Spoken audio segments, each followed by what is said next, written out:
Bonjour à tous, eh bien, on est heureux, ça fait 2 fois de suite qu'on envoie la tête du caissier avec mercredi ce beau tiercé dans l'ordre et le quarté.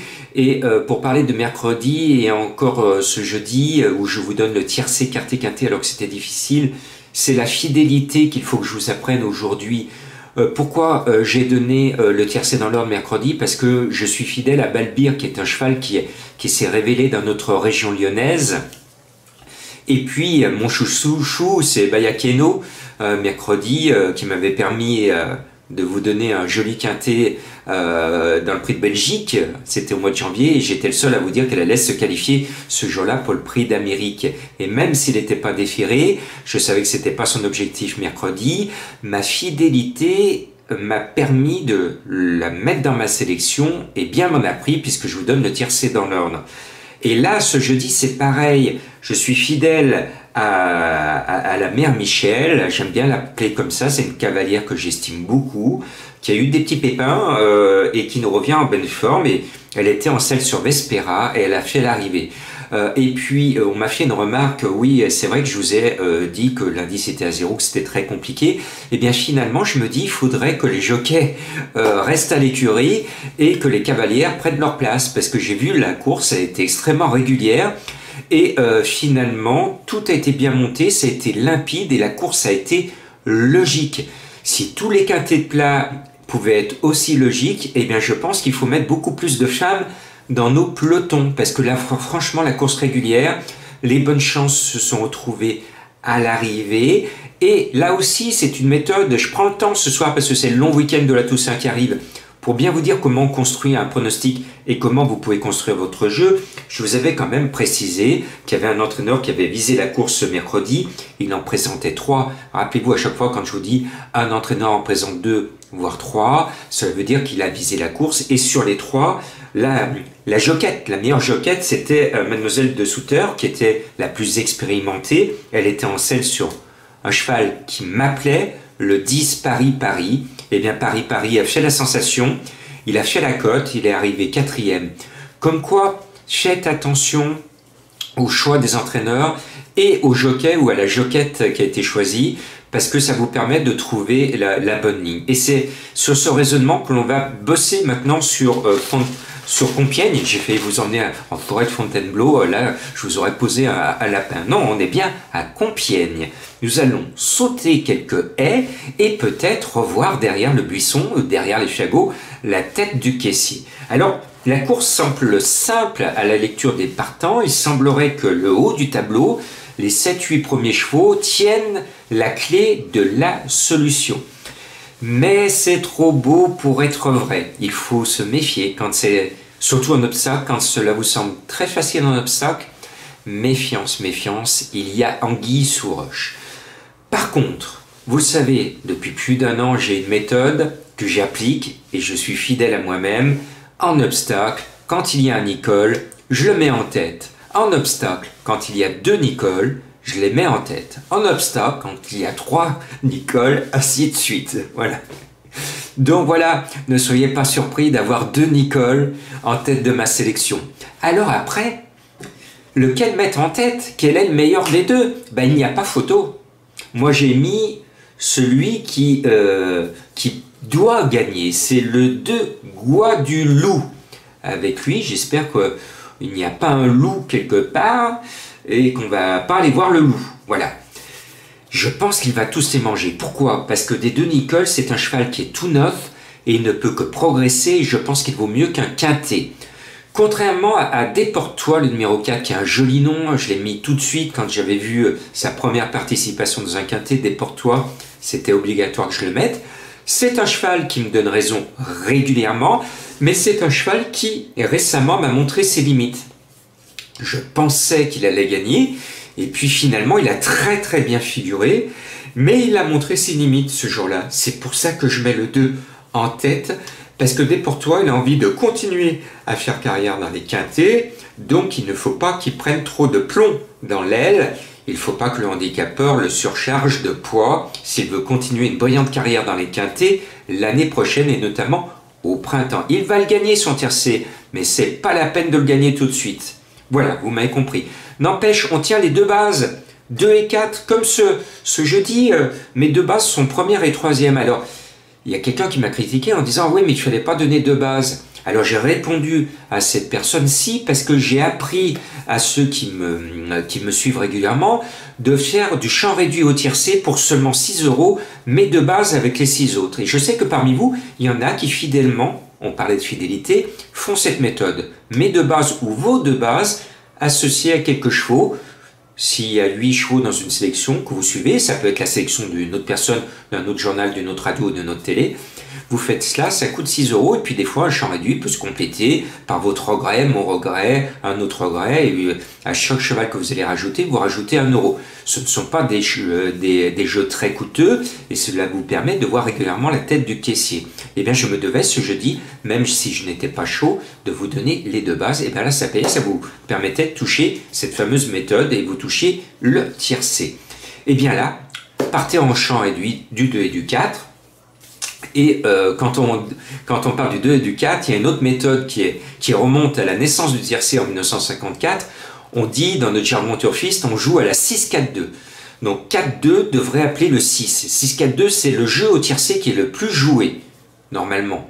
Voilà. Dans l'histoire des chevaux de PMU, la combinaison 6-4-2, la combinaison la plus jouée aux courses. C'est pas moi qui le dis, c'est les mathématiciens, ceux qui font des statistiques. Et puis après arrive mon coup de cœur qui est à 14 contre 1. Il a un goût de paradis. Il faut dire qu'il s'appelle Eden Conti. C'est le numéro 5. Eh bien, moi je l'ai repéré. C'est un cheval qui est tout neuf. Et contrairement à d'autres qui sont dans ce handicap, il a une méthode bien à lui. Il court peu, mais quand il court, il court pour gagner. Voilà, tout simplement. Il est estimé... Il est mis dans du coton, c'est peut-être, je dis bien peut-être un futur crack de la discipline. Et bien là, il a l'occasion de se révéler, je pense qu'il va se révéler à 14 contre 1, moi j'y crois fort. Et puis j'ai bien aimé l'As Boy Royal, son comportement la dernière fois, même s'il n'est que 6e, je pense qu'il a démontré qu'il pouvait briller dans un quintet malgré sa lourde charge de 72 kg. Attention, il m'a plu, cette fois il est prêt, il va se battre et il va tenter de décrocher la couronne, ce Boy Royal. Et puis après, pour faire tomber la tête du roi, là on va faire un peu d'histoire de France, vous me voyez venir avec mes gros sabots. Ah oui, là ils sont gros mes sabots. J'arrive avec le 7 forcément. Bonaparte Seizing. Eh bien, je pense que c'est un petit soleil. C'est un cheval que j'aime bien, que j'estime. Et je vais vous dire, c'est même un soleil d'Austerlitz. Et Austerlitz, c'est une bataille, vous me permettez une petite leçon d'histoire sur Napoléon, parce que j'étais un passionné d'histoire, je suis toujours un passionné d'histoire, et Austerlitz est une grande victoire de Napoléon, et il va gagner pour une histoire de soleil, avec à Austerlitz ce lac gelé, et à la veille du combat, Napoléon, les armées ennemies qui ne demandent qu'à l'attaquer, se dit comment je vais faire, et il demande à quelqu'un à côté de lui de lui donner son sabre. Il prend le sabre et il plante le sable sur l'épaisseur du lac gelé, et il se rend compte que la glace n'est pas si importante que cela. Alors à l'époque on n'avait pas Louis Baudin pour la météo, mais à l'époque il savait étudier un petit peu la nature, et il savait que le lendemain il ferait beau et qu'il ferait soleil, et il s'est dit, s'il fait soleil, la glace va fondre un tout petit peu encore, et qu'est-ce qu'il va faire Napoléon? Il va faire diriger tous ses canons sur le lac gelé. Il va faire tendre un piège à ses adversaires, il va avancer quelques fantassins, faire croire qu'il recule pour faire avancer les troupes ennemies, et une fois que les troupes ennemies s'engagent sur le lac gelé, les canons sont mis en branle, et c'est la victoire, puisque les boulets vont crever la glace, et c'est la victoire pour Napoléon. Tout cela pour vous dire que Bonaparte peut encore gagner, en espérant que ce ne sera pas Waterloo, c'est facile. et que pour nos économies, cela ne sera pas la Bérésina. Voilà, j'ai fini avec mes jeux de mots à 3 balles. Allez, on continue avec Zarisk, le numéro 3. Alors, pas de risque avec lui. Ah oui, je continue. Oh là là, vous allez me tirer les oreilles. C'est un cheval, je vous avais prévenu, je ne l'avais pas mis la dernière fois. Il m'avait déçu, mais j'ai dit attention. Ces chevaux d'Obstacle, s'il se souvient que c'est un bon cheval au printemps, il avait montré de super valeurs et sur ses valeurs du printemps, il a une toute bonne chance, mais il m'a déçu. Et bing!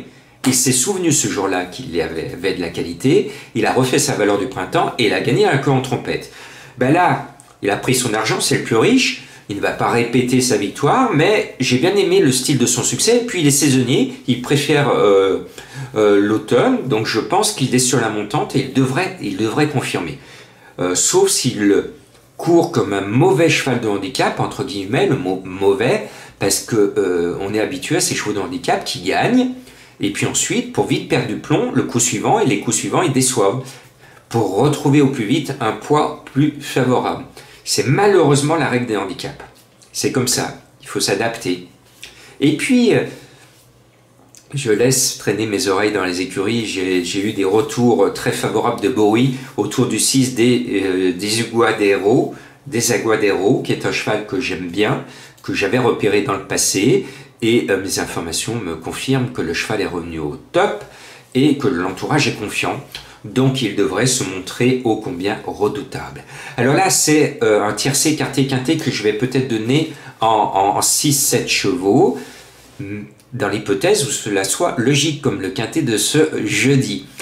Mais s'il y a des surprises, et oui, la surprise. Alors je suis allé à la pêche à Austerlitz pour ramener du gros dans le fameux lac. Et j'avais le choix entre Croissant Bleu et No Risk for You. Parce que y a une bataille de jockeys. Mérienne sur Croissant Bleu est en tête du défi des jockeys de Quintet dans ce championnat de France. Mérienne, qui est en selle sur ce Croissant Bleu, a intérêt à rester en tête. Donc il a intérêt à mettre des points. Mais Schmidlin, qui est son dauphin, il est deuxième, il est en selle sur No Risk for You. Il a tout intérêt à être à l'arrivée pour réduire l'écart et revenir, parce que sur le papier, Croissant Bleu n'a pas une première chance si j'en crois mes confrères, et puis mes confrères ne croient pas plus à No Risk for You. Alors je me dis, c'est soit l'un soit l'autre, à vous de choisir, mais je pense que l'un de ces deux jockeys, qui ont démontré tout au long de l'année qu'ils sont les meilleurs jockeys de Quintet, il y a un des deux qui va être à l'arrivée dans le quintet et la surprise va venir de l'un ou l'autre. Je n'ai pas eu la place pour mettre les deux. J'espère avoir fait le bon choix. Alors pourquoi j'ai fait ce choix-là? Parce que finalement, même s'il paraît meilleur en steeple, No Risk for You, quand il gagne au mois de juin 2018 à Auteuil, en terrain très souple, en steeple, il le gagne avec beaucoup de talent. Et puis après, il est deuxième en septembre 2018, toujours à Auteuil, en terrain très souple. Et puis cette année, au mois de septembre, il est troisième à Strasbourg. Et il faut effacer sa dernière course. Je pense qu'il peut créer une belle surprise. Voilà, vous savez tout. Bonne fête à vous, parce que contrairement à ce que l'on pense, la Toussaint, c'est la fête à tout le monde. On honore nos morts, et moi j'ai perdu mes parents le 2 novembre. Donc en ce 1er novembre, bonne fête à vous et bonne chance.